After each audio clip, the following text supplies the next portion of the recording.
1901 ഇറങ്ങിയ the man with the rubber head. Special ഇഫക്റ്റുകളുടെ പിതാവ് എന്നറിയപ്പെടുന്ന ജോർജ് മെലിയസിന്റെ ചിത്രമാണ് ഇത്.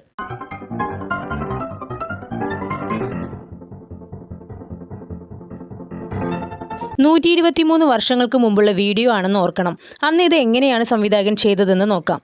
മൾട്ടിപ്പിൾ എക്സ്പോഷർ എന്ന ടെക്നിക്കാണ് ഇവിടെ ഉപയോഗിച്ചിരിക്കുന്നത്. എന്താണ് മൾട്ടിപ്പിൾ എക്സ്പോഷർ എന്ന് നോക്കാം. ഒരു ഫിലിം റോളിന്റെ ഒരു ഫ്രെയിമിലേക്ക് ഒന്നിലധികം ചിത്രങ്ങൾ പതിപ്പിക്കുമ്പോഴാണ് മൾട്ടിപ്പിൾ എക്സ്പോഷർ എന്ന് പറയുന്നത്. ഒട്ടുമിക്ക ഫിലിം ക്യാമറകൾക്കും ഒന്നിലധികം എക്സ്പോഷറുകൾക്കുള്ള ഒരു ബിൽഡ് ഇൻ മെക്കാനിസം ഉണ്ട്. ഇത് യഥാർത്ഥത്തിൽ ഫിലിമിനെ മുന്നോട്ട് നീക്കാതെ തന്നെ ഒരു ഷോട്ട് എടുക്കാനും റീസെറ്റ് ചെയ്യാനും സഹായിക്കുന്നു. തുടർന്ന് അതേ ഫ്രെയിമിൽ മറ്റൊരു ഇമേജ് എടുക്കും. ഇവിടെ ചിത്രത്തിൽ ആദ്യം തലയില്ലാത്ത ഭാഗം ചിത്രീകരിച്ച ശേഷം ക്യാമറയിൽ ഫിലിം റീവൈൻഡ് ചെയ്ത് വീണ്ടും പ്രവർത്തിപ്പിച്ചു. അപ്പോൾ തലയുടെ ഭാഗം കൂട്ടിച്ചേർത്തു. വളരെ മനോഹരമായ ഈ ഷോട്ടിന് അന്നത്തെ ബ്ലാക്ക് ആൻഡ് വൈറ്റ് പശ്ചാത്തലം വളരെയധികം സഹായകമായിട്ടുണ്ട്. സൂം ലെൻസുകൾ കണ്ടുപിടിച്ചിട്ടില്ലാത്ത സാഹചര്യത്തിലാണ് തല വലുതാക്കിയും ചെറുതാക്കിയുമുള്ള ഈ സിനിമ മാജിക്.